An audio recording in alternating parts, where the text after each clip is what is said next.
Hello, everyone, and welcome to Crucial Conversations about Cognitive Diversity, brought to you by Bridges 2E Media and the 2E Centre for Research and Professional Development. My name is Maria Kennedy, and I have the pleasure of being your host. I'm a mom, an educator, and a change maker. And I've had the pleasure of working globally with an array of different school students and their families. I now live in not so sunny California today, unfortunately, and work at Bridges Academy.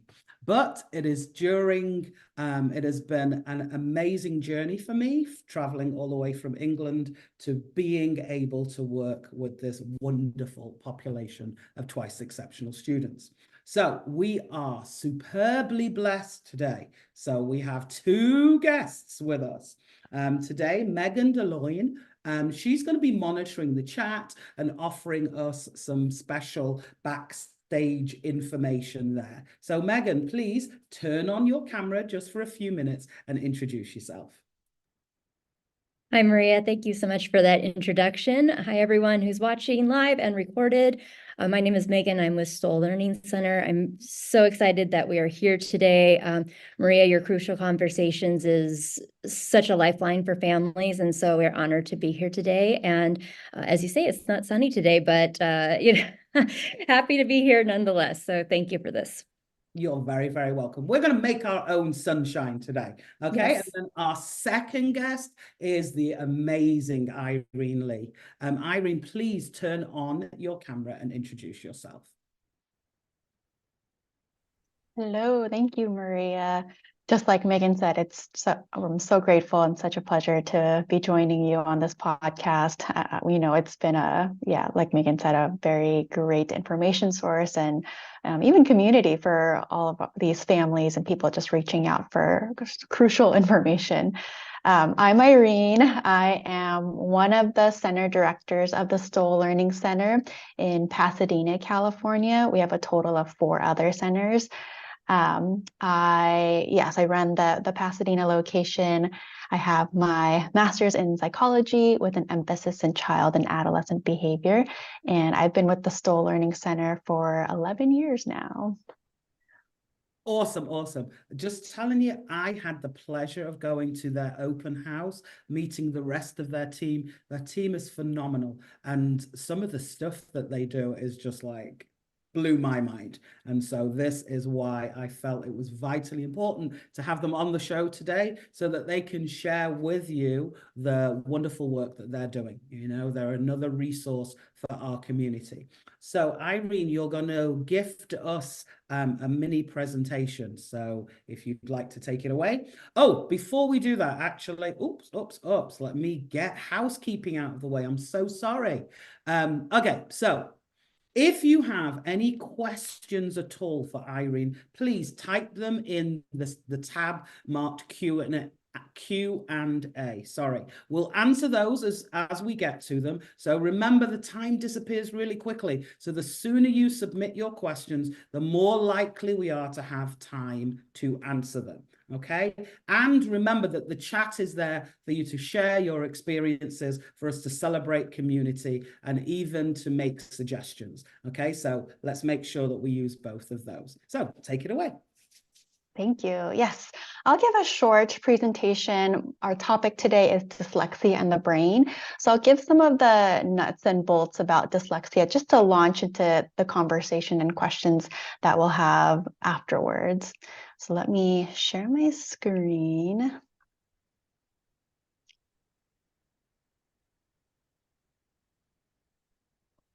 Okay, so as I mentioned, I am the director of the Stoll Learning Center in Pasadena. We have a total of 4 Southern California locations, including Chino, Irvine, Thousand Oaks, and Pasadena.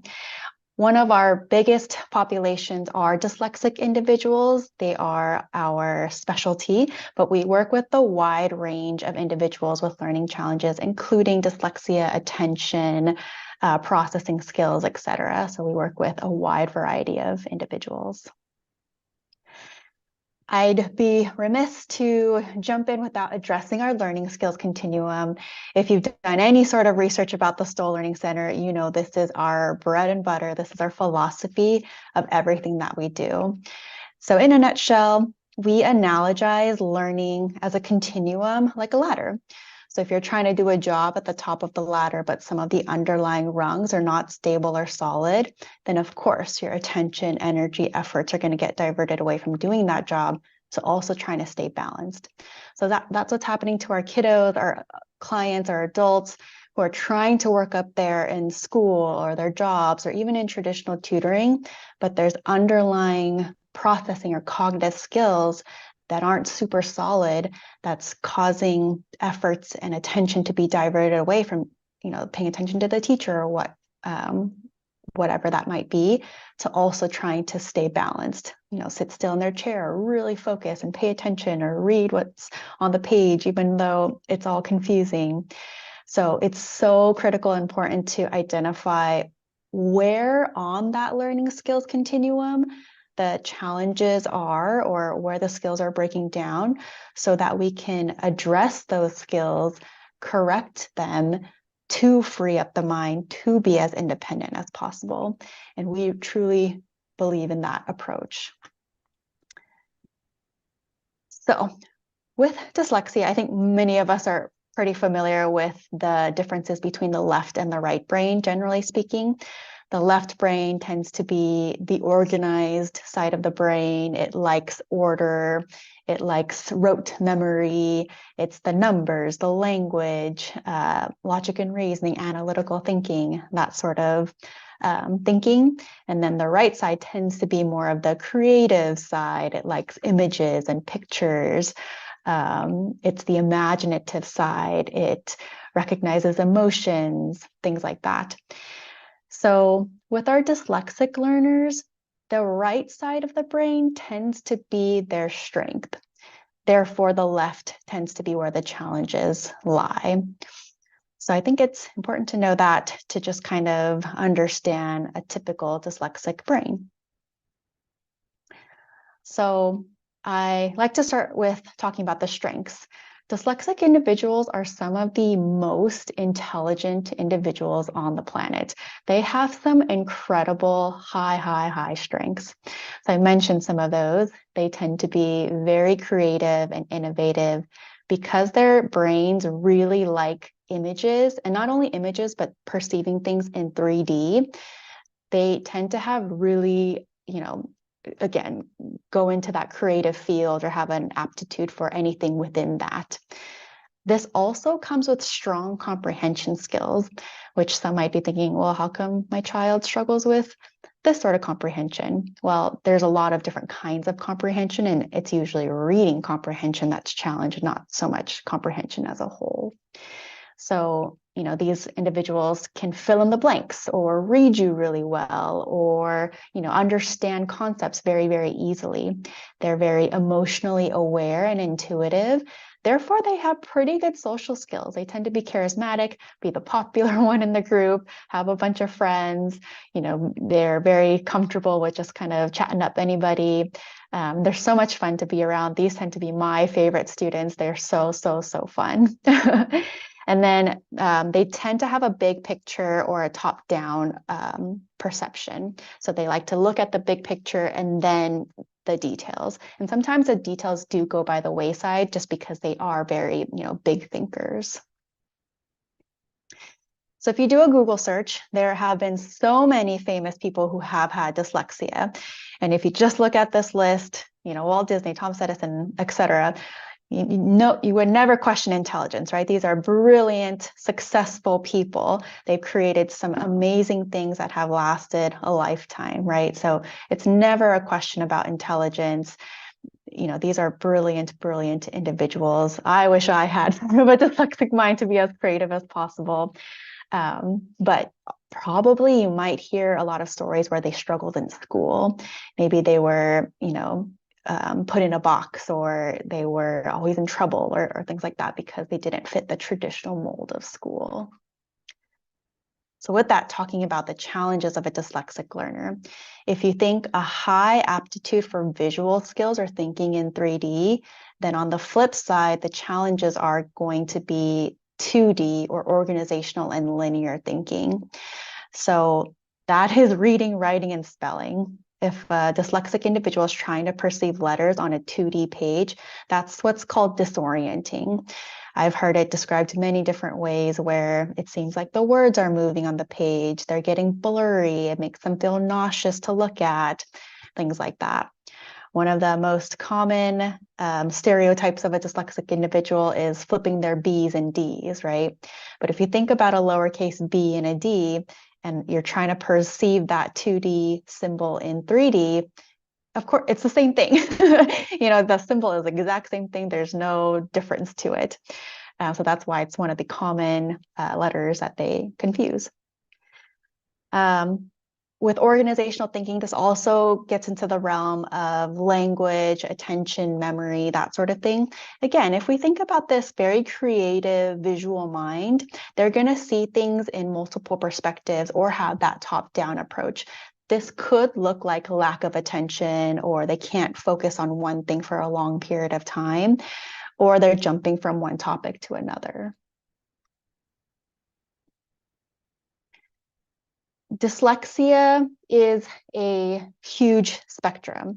Again, I think, most people, there tends to be a stereotype or a very limited perception of what a dyslexic individual looks like or experiences, but it's a huge spectrum. It's not just an inability or disability with reading. It's so much more than that. It's actually considered a language-based disorder. So reading is language, but that could come with a lot of different things, even a difficulty with coming up with the words that they want to say. Dyslexia tends to be genetic. It runs in the family, and they say about 1 in 5 individuals have some degree of dyslexia. There are actually 7 types of dyslexia. There are 3 components that go into making up the specific type of dyslexia. That includes auditory skills, visual, and motor skills. So whatever combination you have of those 3 will make up your specific type of dyslexia. I mentioned a wide range or a spectrum of dyslexia. I would say on the very far end of that spectrum, there's something called stealth dyslexia. This, stealthy. You would never know this individual is dyslexic because they come across incredibly put together, highly, highly intelligent. They can even probably read really well and have good reading comprehension. And they're sort of masking all of the struggles that are happening mostly internally. They're working harder than their peers. They have to exert that much more effort and energy than their peers. And there's probably an internal disconnect of their performance versus their capabilities. So with any learning challenge or cognitive skill, the neuroplasticity research says that it can be dramatically improved or completely corrected. And that's truly what the Stoll Learning Center believes. We don't, or prefer, not accommodations or band-aid approaches or workarounds. We want to permanently go after those skills. And with the science of neuroplasticity, the idea that the brain can literally change itself through consistent, intensive brain training, that is definitely possible. Of course, we can't say, we're going to cure dyslexia or dyslexia is going to go away, but whatever the skills that are challenged, that can be trained and strengthened so that the challenges of dyslexia aren't experienced as often, if at all. And that's our goal. And that is truly possible and not something many people say. A lot of people tend to go after it through accommodations or workarounds or band-aid approaches. I think one of the most common band-aid approaches teaching a dyslexic child is to really nail in sound by sound decoding. Just sound it out, just sound it out, just sound it out.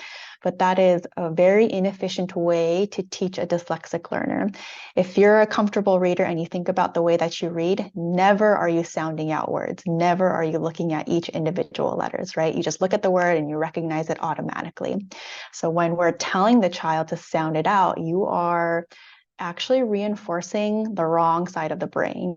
We have to teach the child to recognize words as images and process it automatically. That's going to train a different side of the brain. So that's one example of the many different skills that go into dyslexia and the cognitive brain skills that can be permanently trained. Others include auditory skills, visual skills, motor control skills like handwriting, and whatever else you might see, including attention, language, etc. So yeah, in dyslexia intervention or learning challenge intervention, the most efficient and best approach is looking at what underlying skills are getting in the way, even breaking down something that sounds specific like dyslexia, but even, you know, breaking that apart to really go after those individual root level skills. That's what the Stoll Learning Center does, shameless plug. We do permanent brain skills training. We are not a forever process. We're not tutoring. We want to go after permanently correcting those skills so our students and our individuals leave us being as comfortable and as confident as possible. I think that's our next slide. So happy little kiddo, as comfortable as possible. I think Megan will put this in the chat at the very end, but here's my information in case you're curious about the Stoll Learning Center, our website, my direct email, and then we do have our own info session if you're wanting to learn more about our center and what we do. We provide in-person and remote training for challenges like dyslexia. But yeah, that is dyslexia in a nutshell. That's awesome. I'm going 7. Are you kidding me? I didn't know that.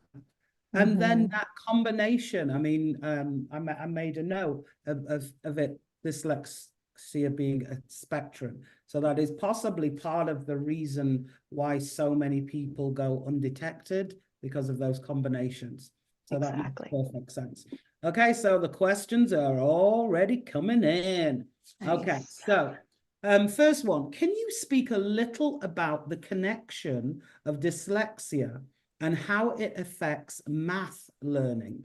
We have a 9-year-old with mild intellectual disability, but also dyslexia, and she struggles with math. How can I best help her? Is there a good online program we can do at home? Because public schools don't seem to understand the connection of math issues with dyslexia. Great question. Yes.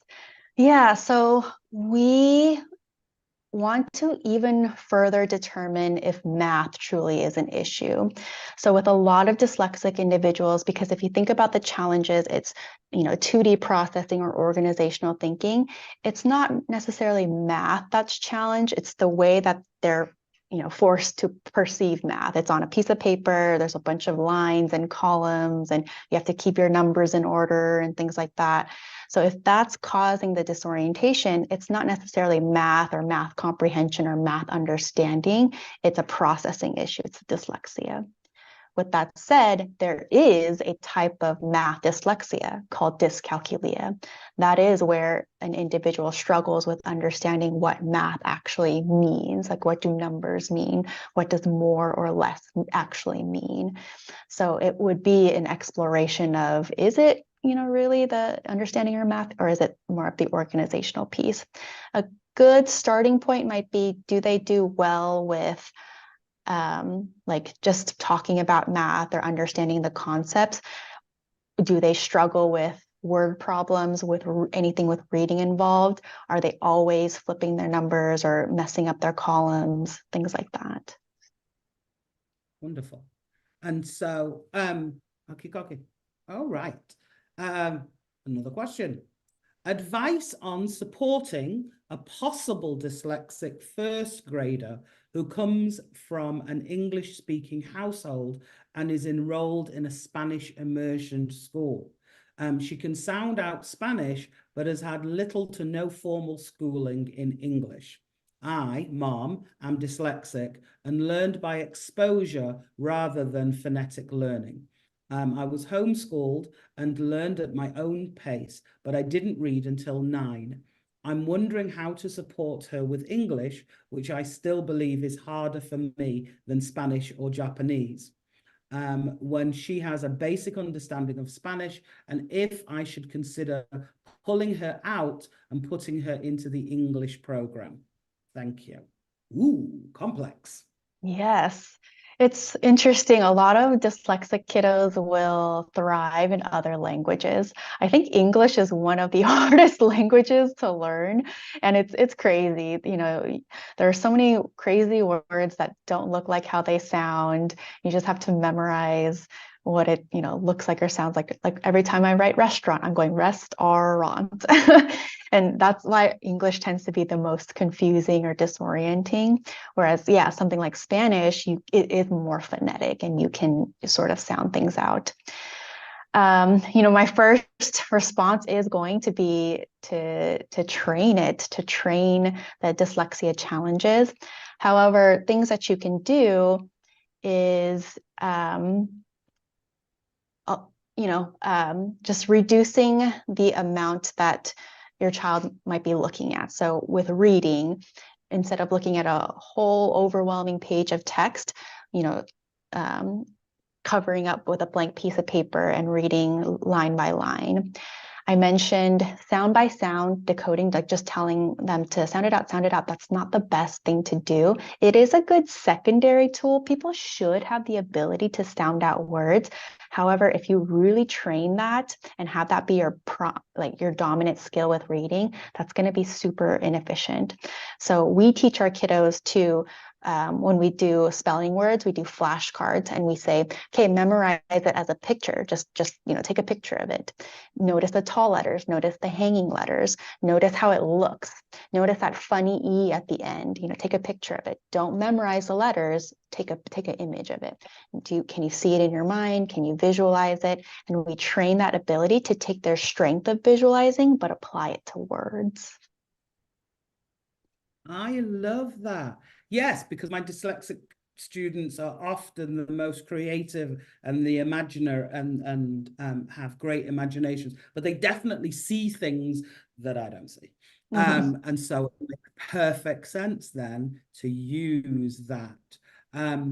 Okay, so there is a question and I'm not sure about it because it asks, they said that they've read that left and right brained isn't as clear as we thought, but the article that they share from Harvard is not about left and right brained, it's about left and right handedness, which is something completely different.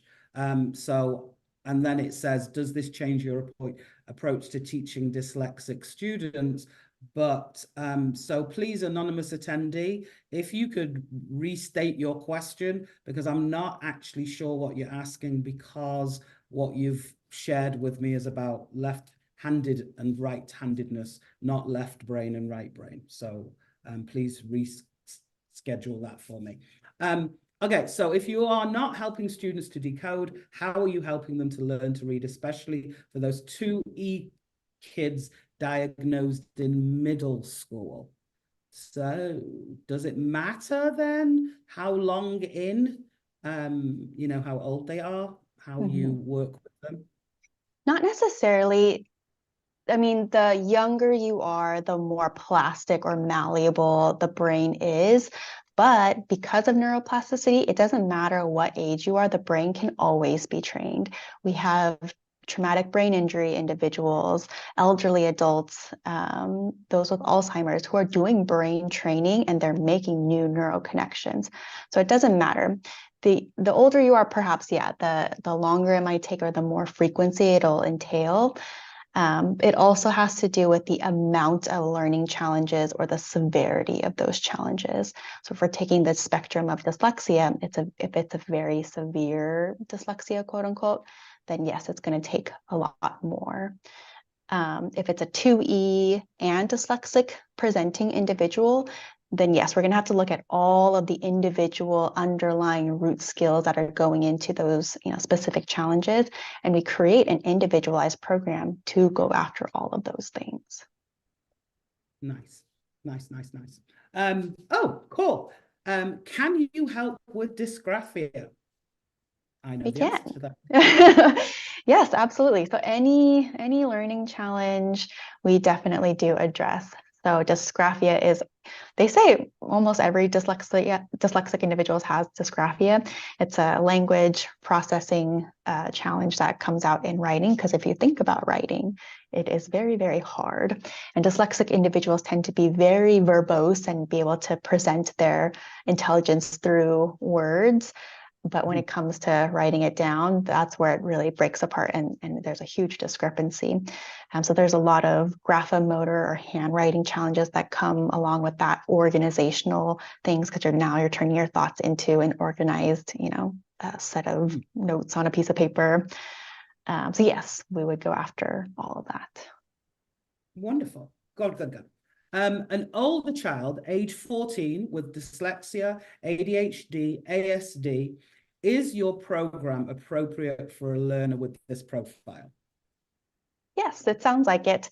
Honestly, we can help any individual with a learning challenge, as long as they, there's not, I want to make sure I say this correctly, any crazy behaviors or any, very severe behaviors of, fleeing or things like that. If the child can sit and learn, sit one-on-one with an individual, we can help them. Oh. Is there a connection between dyslexia and the ability to see in 3D and turn and rotate an image in a person's mind? Woo. Yes. Dyslexic individuals tend to have a high aptitude for that ability. These individuals tend to turn into, architecturists or, artists. I had one very successful orthopedic surgeon who was incredibly dyslexic, because he had that ability to perceive the structure of a hand, in multiple perspectives.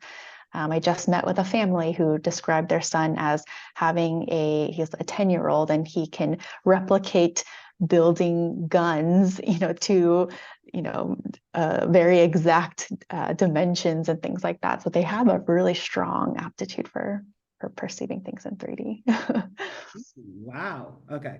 I'm scared of the gun part though. Yeah. Just saying. I'm from England. We don't have guns. I just have to clarify. It's not, I'm anti-guns or anything, so please don't write me. It's just that I'm just not used to them. So, Yes, okay. I'm a parent of a gifted child, 14, with graphomotor disability and inability to spell. So despite years of occupational therapy and tutoring, is it too late to learn how to spell? I don't think so. Like I said, the brain can be trained at any point, any stage in your life. You do have to find the right thing, an effective thing. So tutoring, I don't think is going to work. That's just reteaching material, which is very appropriate for some individuals. But if you're having, a true learning challenge or a cognitive skill that needs to be trained, then that requires a therapeutic approach, which is, what we do. And we want to go after making those cognitive connections to be able to process letters and sounds and strengthen the hand and have spatial sequential processing in your handwriting, things like that. Cool. So what could a parent start with at home? So what is there a cognitive activity that they could start with their child in their house that's really going to make a difference before they can get to therapy, maybe? Yeah, so two of my most common recommendations, I gave one already for spelling, is really train the individual to perceive words as images. So flashcards are a great thing. Just, really get them to understand the concept of memorizing the picture, like take a picture of it. Okay, I'm going to take it away. Can you still see it in your mind? Can you, point to the letters? that sort of thing. That's going to really develop spelling skills. With reading, I would highly suggest reading together. So we do a technique at our center called neurological impress reading. That's where the student is pointing under the word and the clinician or the adult is pointing over the word, and they're reading out loud together. So the parent or the adult is going to be sort of the dominant voice, and the child has to follow along. They might trail a little bit due to, lack of vocabulary or not being able to decode the words, but that's okay. So you're kind of in training the reading fluency, getting them out of the sound by sound decoding and just recognizing or processing the word quickly as an image and putting it all together. So we read like that about 5 to 10 minutes a day to train the brain to process reading more fluently. Those would be my 2 most common and biggest suggestions. Awesome. Awesome. I love that.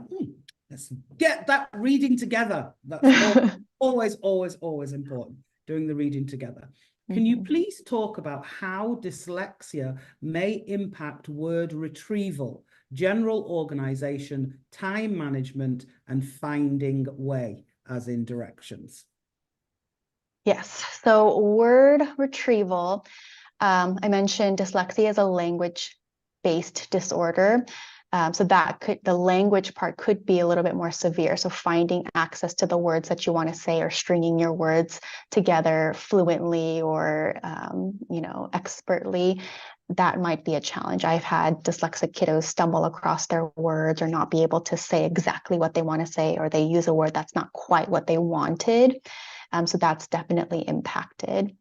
With things like time and organization, for sure, because that's sequential thinking. And again, a dyslexic learner tends to think in 3D or in multiple perspectives and not in order or sequentially.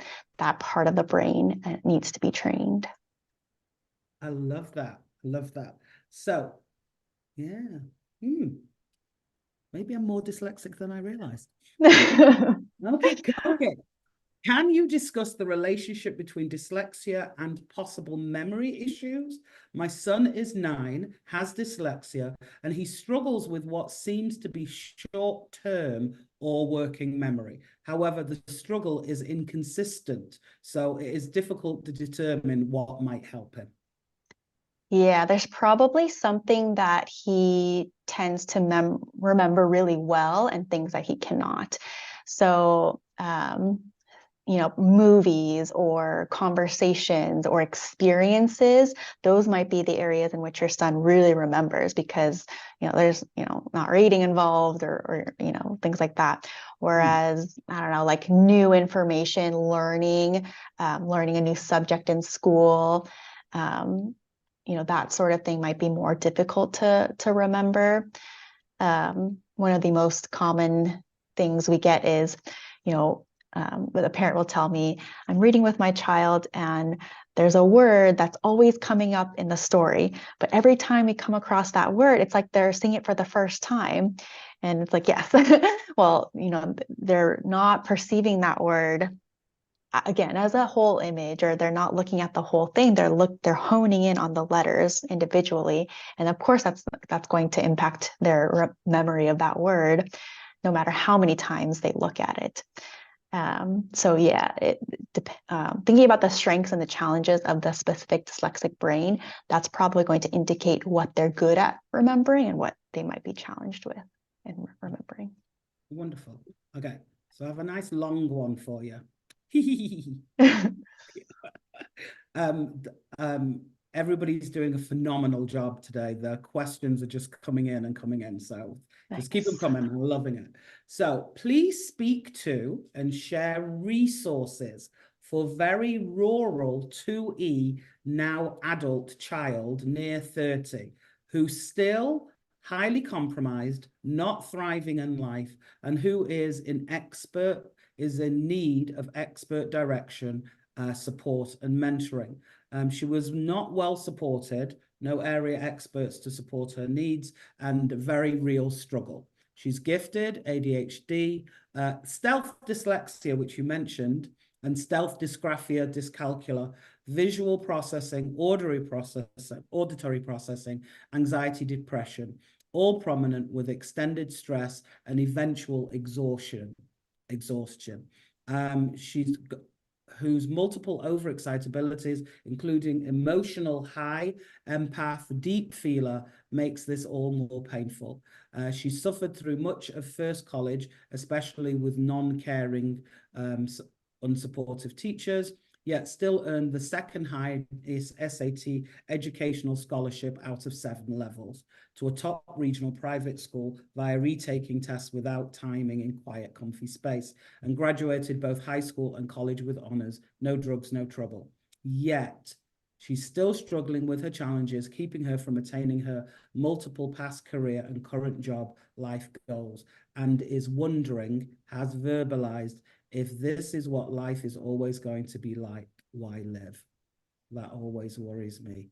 Regular traditional counseling helped her through from middle school on, yet she needs support from an expert who understands what this kind of life is like, painful, masked, misunderstood, and who can help her with real understanding to find her way to thriving, not just surviving, which is really, really key. She's kind and loving and deserves knowledgeable help, please. So, do we have any recommendations? Do you want to get vocabulary, support, specialist guidance, where to find 2E, OE, adult life, career support? Much appreciation. Yeah, that's tough. There's a lot to unpack there. Dyslexic individual in stealth dyslexia, if you're 2E, you're one of the most misunderstood individuals. She was saying that she was high performing, always getting great grades, passing with honors, and so no one would think that there's anything wrong and you're just kind of passed down the line. And yeah, that's definitely an emotional and mental health sort of struggle. You're dealing with these discrepancies between how you feel and your potential. Yeah, so I have a lot of thoughts. I think, I know she mentioned she's worked with therapists, which can help. Jill Stoll, our founder, she always gives this analogy. If you have a child and they're playing soccer with a rock in their shoe, then the coach pulls them aside and he gives them all the best techniques in the world in learning how to play with a rock in your shoe. You're only going to go so far. The solution is to take that rock out of your shoe, and then you'll go that much further. So, therapy and accommodations and things like that, that's sort of like playing with that rock in your shoe. So the ultimate, answer is to get help for those specific challenges. And I would want to know what more of those challenges look like for this particular individual. So I'd be happy to even, reach out to them personally.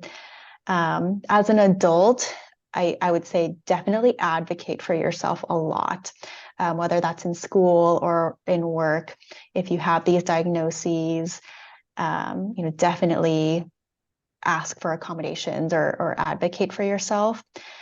Depending on where you're located, as she said, a rural area, the services will differ. There is the Learning Disabilities Association of America. There's a ton of resources through that organization.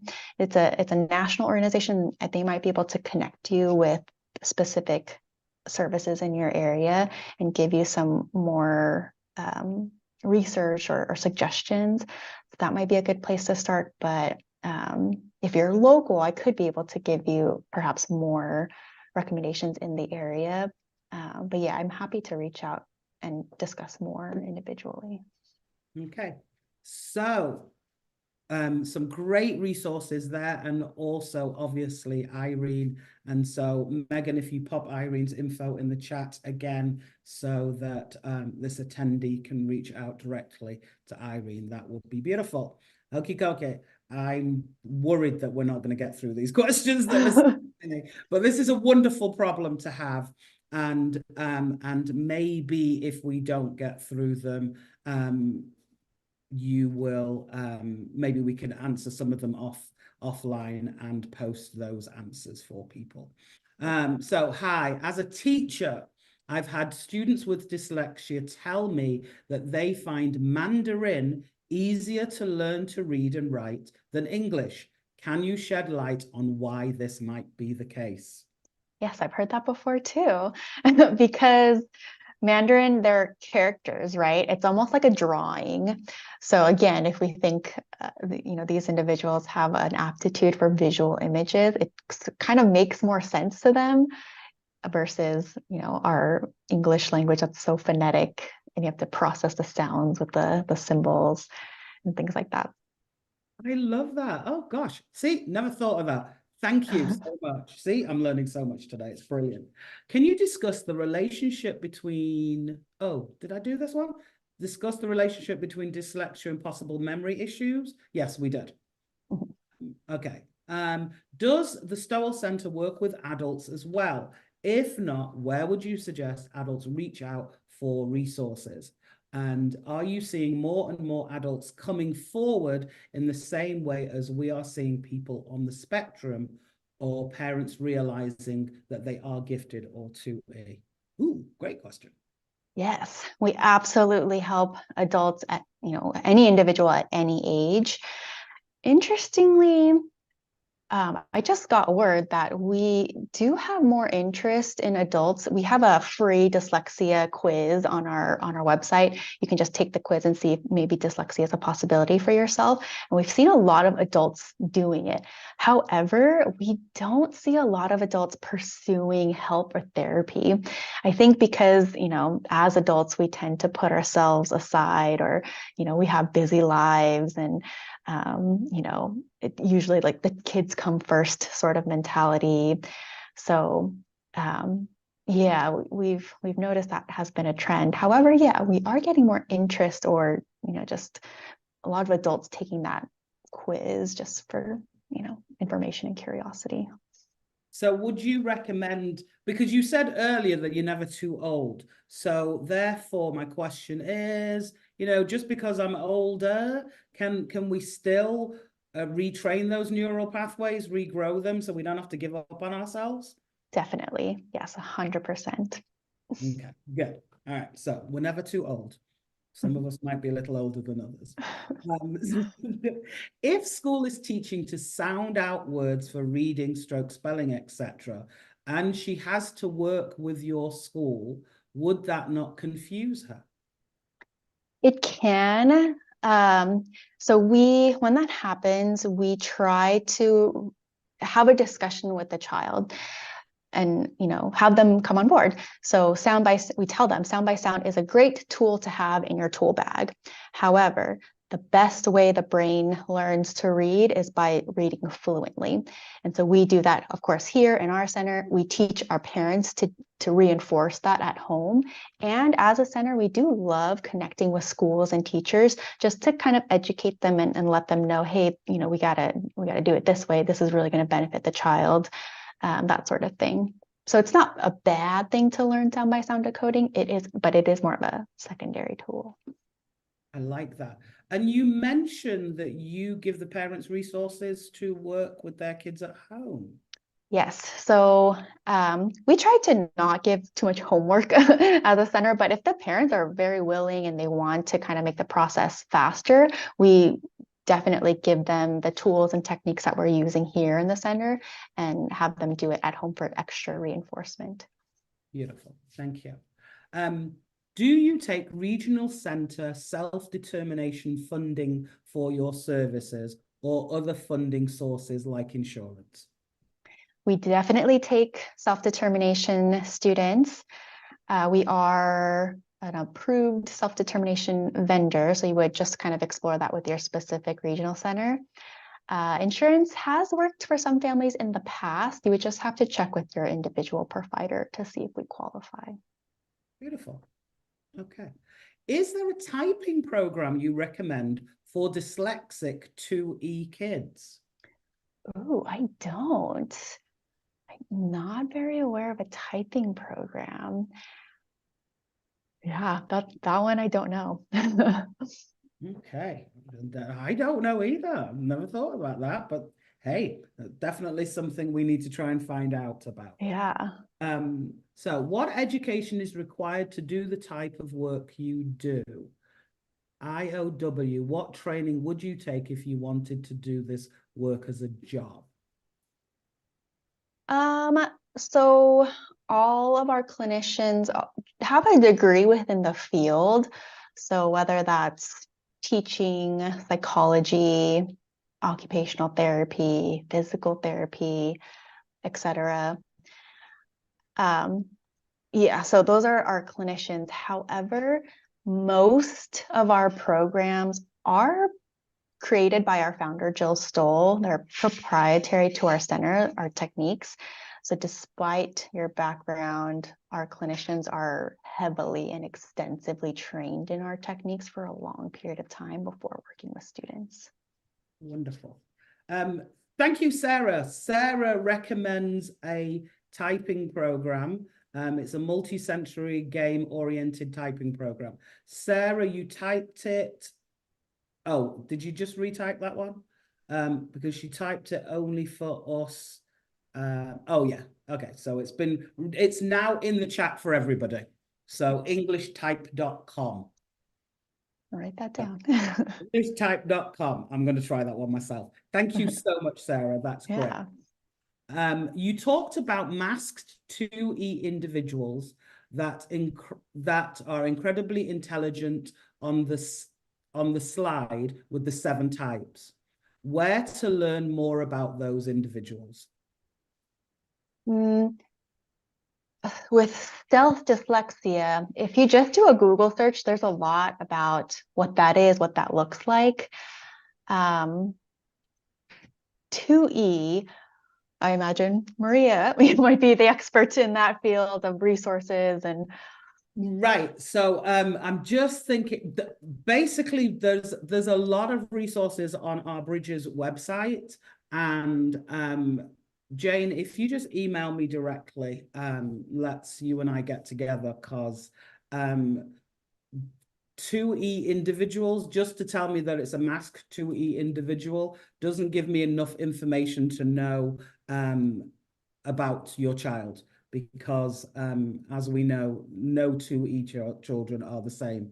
They all come with a whole amalgam of things that they're presenting. So just email me, Jane, and let's get together and chat. And then I can give you hopefully some resources that are more geared to your child. Can you be more specific about what this graphomotor intervention would look like? It depends. We have so many different programs and we're very, very individualized.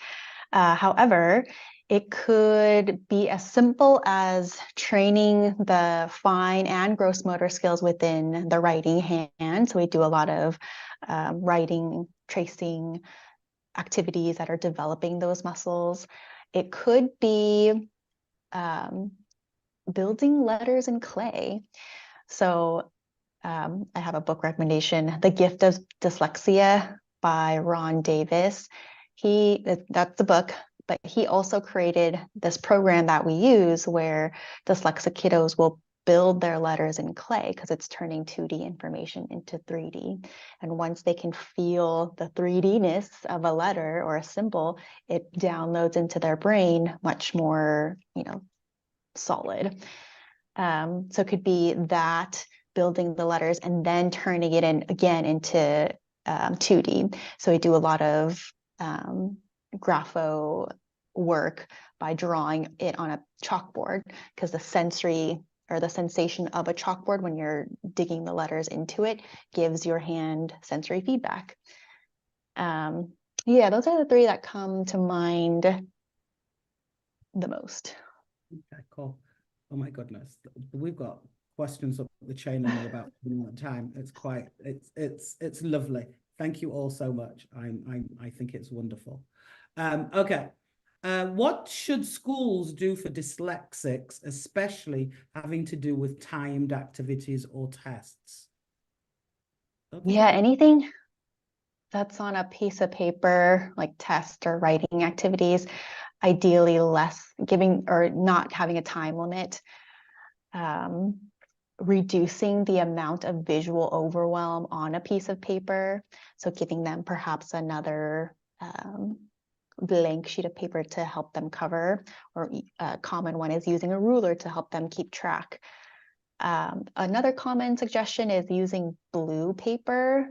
Apparently the contrast and the color allows the visual processing to, or it helps with visual processing. And then a lot of times dyslexic individuals also have an auditory processing challenge. So if you're expecting a child to get everything auditorily, or you just say the homework and they're expected to write it down, perhaps you always, as an insurance policy, give them that information on a piece of paper. So give them, the written homework assignment, or give lecture notes in paper so that they're not expected to remember everything or hear everything auditorily and write it down and, take away all of that information. Do you have any recommendations for dyslexic students who are required to read novels for English in high school? I use audiobooks, chapter summaries, and mind maps for visualizing and comprehending text. Do you have any other ideas for improving comprehension for 2E students with dyslexia or hyperlexia? Those are great suggestions. I was going to say audiobooks. Again, if it's a truly dyslexic individual, likely they're not struggling with comprehension. So if you're doing something like an audiobook, they are having to exert less on the aspect of reading, and their mind is more free to comprehend. So, now if they're just listening and not reading, they can have the mental capacity to understand what's going on. Okay. Oh, here's an interesting question. My 6th grader has been enrolled in an Ortho Gillingham, specifically Barton, twice weekly tutoring since September. Would you consider Barton one of the band-aid tutoring you mentioned, or will it build neuroplasticity? His reading comprehension and fluency is well above grade level, classic stealth profile. I believe he relies heavily on sight reading, word shape, context clues, etc. But his phonics, sound blending, etc. are poor, so his writing is severely impacted. So far, I haven't seen any improvement in his writing, but perhaps it's too soon. So just since September. I would not say Orton Gillingham or Barton are Band-Aid approaches. I do think it is training the brain. However, I do think they are a bit archaic approaches. So they are highly studied and widely used. But if you're familiar with the program, it's incredibly long and broken down. There's so many pieces to it, and it's sort of this rote memorization process as well. So it could be quite lengthy and you might not see progress fast enough, or it also, we've seen it not be the best match for some kiddos. Okay. Okay, I can't believe it. We're so out of time and I still have so many questions and they're still coming in. Is there a particular reader device that you recommend where a student can read a digital book but also have the option to turn on audio stroke read aloud to follow along? I read with my son every day, but I do think his love of reading could grow if he had more independence with a device that can help him follow along. No, I don't know of all these specific programs or devices. I'm sure if you looked it up, you might be able to find things, but yeah, I'm not too familiar with that realm. Mm-hmm.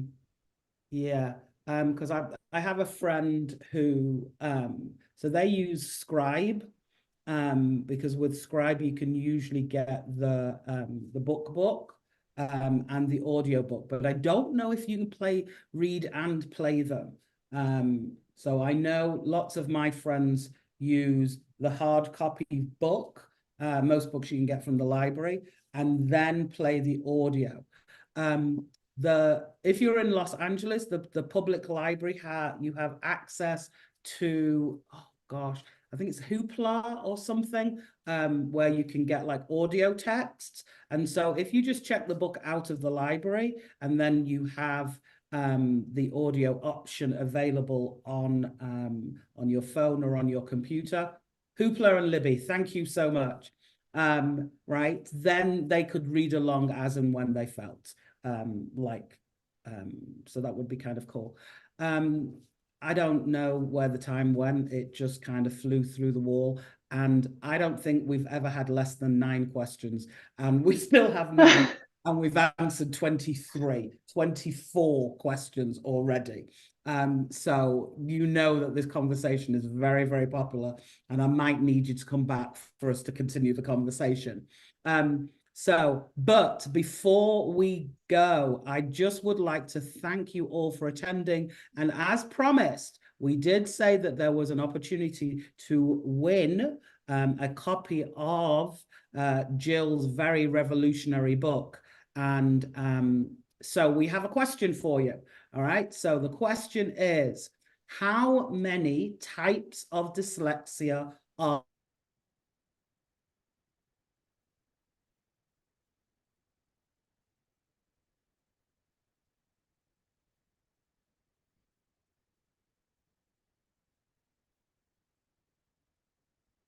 drawing to receive the book? So I'm not sure. I'm not seeing any answers yet, which is worrying. Can everybody see the poll? Interesting. Somebody said that they clicked. Okay, it's coming up. Maybe it's just running really slow. So, oh, is it me? I froze. Is it back up now? Yes. Yeah, they're coming in now, just a bit slowly. Okay. Aha! Here we go. They're coming in, they're coming in, they're coming in. Okay, so while you're answering that, because we are over time, and so there's no way we can answer these other 10 questions. It has been an absolute delight to talk to you today, Irene. And Likewise. Megan, thank you for responding to questions and sharing up the information in the chat. We've learned so much. I know I've learned an awful lot. My deepest thanks goes out to both of you for taking the time to share with us. It's been a pleasure, everybody, helping you find answers to your questions. And I hope that you're now inspired to move forward. Like we said, if you've got more questions, if you want to know about the wonderful work being done at the Stowell Centre, please reach out. Megan, if you could pop in the information just one more time in the chat for me. And if for any reason you don't get it and you need it, just email me. So crucialconversations@2ecenter.org. If our guests during this entire season, so that's today or the previous ones for season 6, have made an impact or a difference for you or your family, please email me and share. We really would like to hear it. I also want to say a very, very special thank you to John, who you never see, but he works tirelessly behind the scenes. I have to thank him. I'm indebted to him for his hard work, his expertise, and his patience, because trust me, without him, this program would never happen.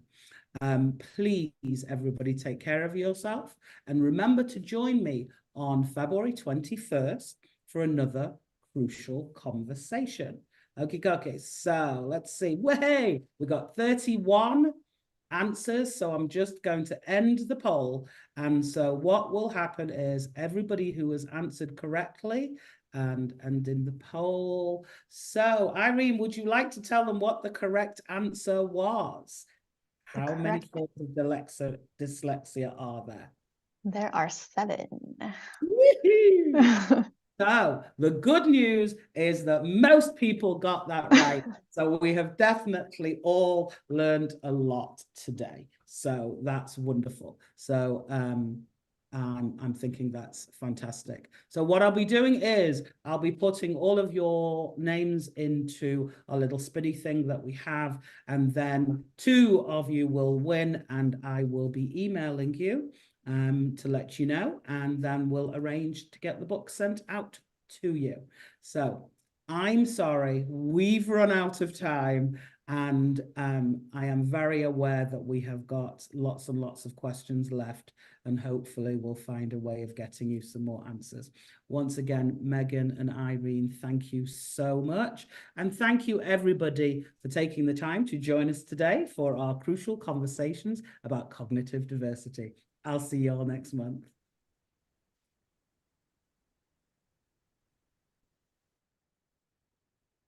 By the way, our music thing isn't working, so we probably won't have any music.